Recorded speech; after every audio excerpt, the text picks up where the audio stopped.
born and raised on the border in Laredo, Texas. Most of my family lived in Nuevo Laredo, Tamaulipas. So, I grew up between two countries, between two cultures.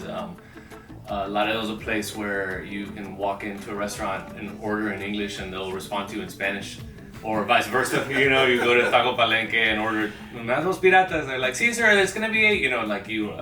You grow up like that. So I grew up, hearing cumbia and rancheras and everything all around me. But when I would go home, I was putting on, Nirvana or Tribe Called Quest and everything. So all my life, I never thought of.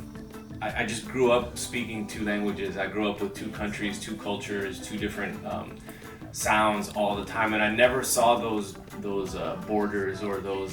I never saw music in a box like that. So it was, to me, it always feels very natural to combine, to work with artists from Latin America and also work with artists in the U.S. and combine it all. It's just not.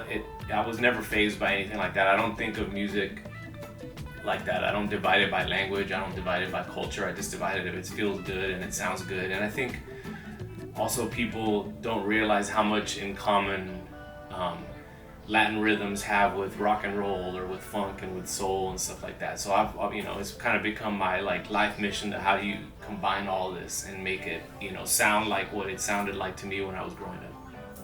Yeah, I come from a city in the north of Mexico. It's only 2 hours away from Laredo and from this other city in the Texas Valley, McAllen, Texas. So I grew up, my brothers, my sister, and I, being very influenced by the US in many ways, but one of them obviously being music, and very aspirational, looking up to rock and roll artists from the UK or from the US, and having all this, what we consider to be a very powerful sound in terms of the recordings and the albums that we were listening to, and I'm talking about the late 70s, the early 80s, and we didn't get that much in Mexico at that time, at least with those musical genres.